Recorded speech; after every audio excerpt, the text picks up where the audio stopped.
Bienvenue. Aujourd'hui, on plonge dans un texte qui touche à une question de fond. Est-ce qu'il nous faut vraiment un sauveur? On va regarder de près le chapitre «Il nous faut un sauveur» du livre Vers Jésus.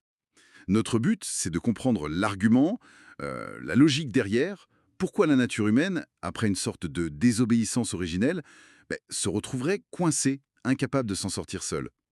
Une vision particulière de notre condition.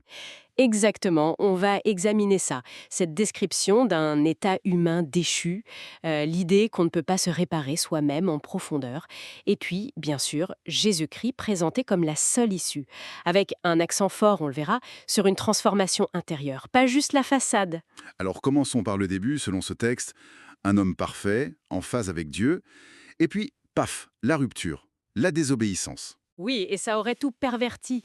L'égoïsme prendrait la place de l'amour. Et l'humain, il deviendrait captif de Satan, c'est le terme, donc plus capable de résister au mal tout seul. Hmm, captif. Ça mène où cette idée? Ça mène à une incompatibilité fondamentale. Le texte est très clair là-dessus. Le cœur humain, s'il n'est pas régénéré, transformé par Dieu, en gros, serait incapable de se sentir bien en présence de Dieu, de sa sainteté. Ce n'est pas juste une interdiction d'entrer au ciel alors. Non, c'est plus profond. C'est une nature qui ne supporterait pas cet environnement. Le texte utilise même l'image d'un feu dévorant. Assez fort comme image. Ah oui, quand même. Et ça renforce cette idée qu'on ne peut pas s'en sortir seul. C'est ça le point central, non?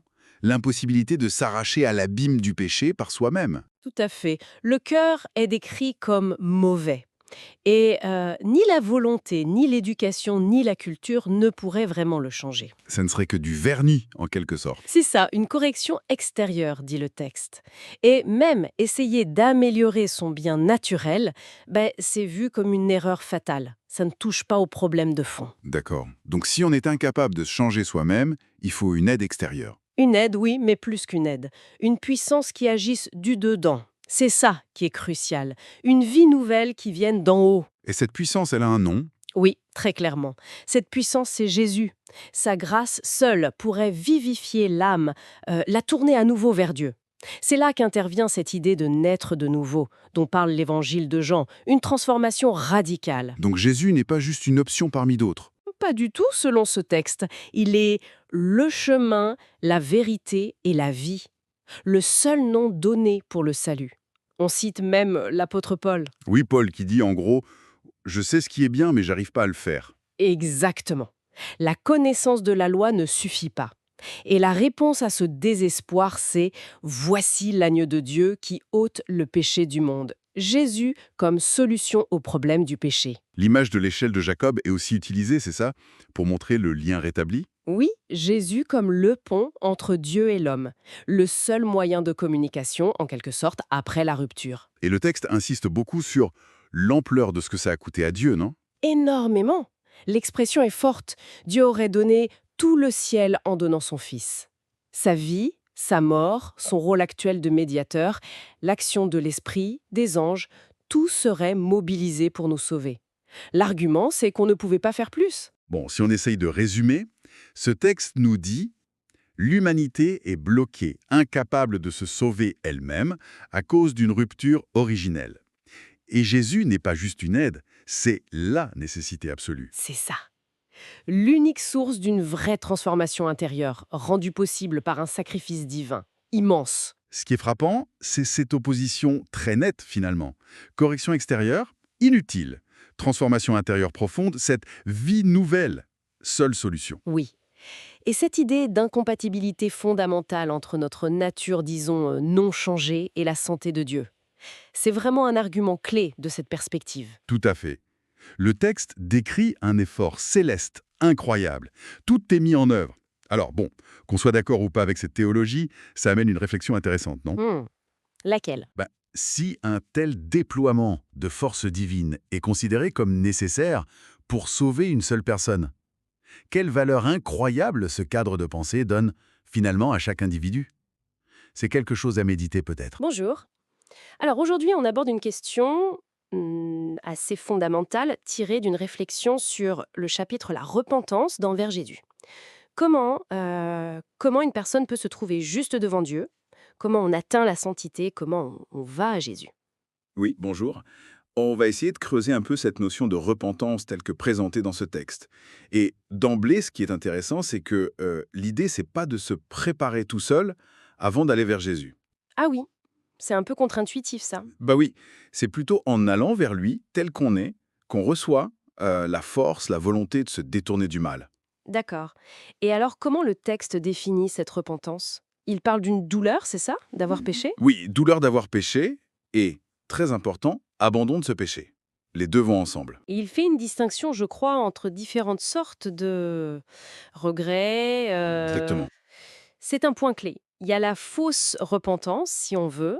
C'est juste la peur des conséquences de la souffrance. Et puis la vraie. Oui.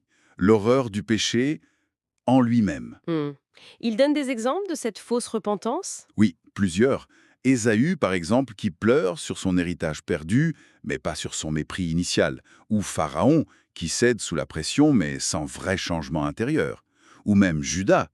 Son remords, c'était face aux conséquences terribles de son acte, pas une répulsion pour le mal lui-même, selon cette analyse. D'accord, je vois.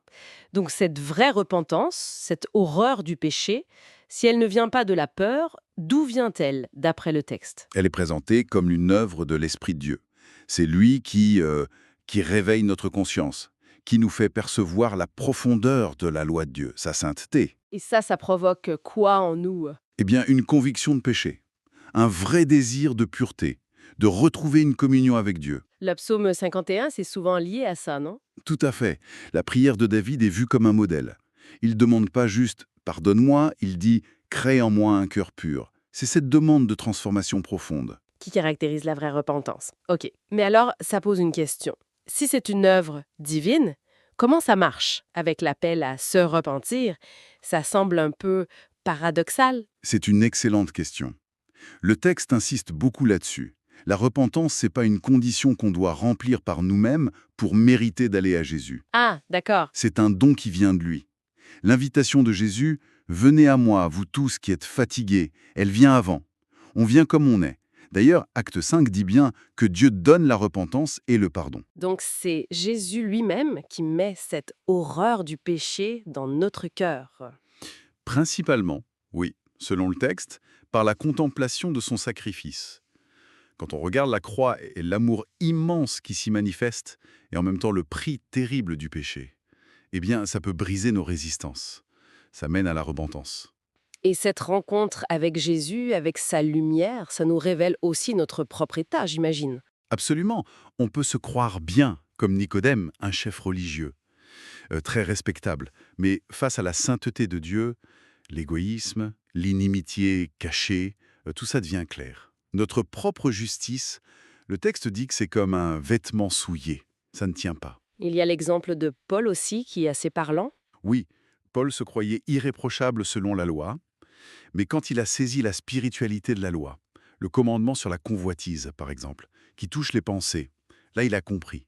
Il a vu son état de pécheur. Le texte met aussi en garde contre un danger particulier, l'orgueil. Ah oui, l'orgueil, l'autosatisfaction. C'est présenté comme un obstacle majeur. Pourquoi?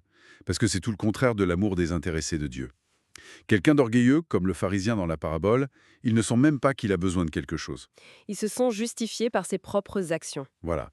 Il se ferme à l'aide divine, contrairement au collecteur d'impôts qui dit juste « Aie pitié de moi, pécheur ». Et lui, il repart justifié. Ce qui nous ramène à l'urgence de l'appel. Ne pas attendre d'être meilleur pour aller vers Jésus. On ne peut pas se changer soi-même de toute façon. C'est ça. Le texte cite Jérémie. Un Éthiopien peut-il changer sa peau? Non, il faut venir tel qu'on est, maintenant. Parce qu'attendre, c'est dangereux. Oui, attendre, remettre à plus tard, c'est vu comme un choix de rester dans le péché. Et ça endurcit le cœur. Ça nous rend moins sensibles à l'esprit. Le péché nous lie de plus en plus. La croix nous rappelle constamment la gravité de tout ça. Mais au fond, le moteur, ça reste l'amour de Dieu, c'est ça? Toujours. C'est le fondement. Dieu cherche activement à nous réconcilier avec lui, avec une patience, un amour infini. Même quand on se sent coupable, le conseil, c'est regarde au Rédempteur, à ce qu'il a fait, et plus on comprend cet amour, ce pardon reçu, plus on aime en retour. Et plus on voit aussi, par contraste, la laideur du péché qu'on a laissé. C'est comme dans la parabole, celui à qui on pardonne beaucoup aime beaucoup. Donc, pour résumer un peu notre parcours dans ce texte, la vraie repentance, ce n'est pas juste la peur, c'est bien plus profond. C'est une transformation du cœur, un cadeau divin qu'on reçoit en allant vers Jésus, en contemplant son amour, son sacrifice. Ça crée une vraie aversion pour le mal et un désir de pureté. Exactement. Et ça nous laisse peut-être avec une dernière pensée, une question pour chacun. Si, comme le suggère ce texte, c'est vraiment en contemplant l'amour de Dieu, surtout à la croix, que nos cœurs peuvent être touchés et amenés à cette vraie repentance, quelle démarche concrète on pourrait faire chacun pour chercher cette transformation?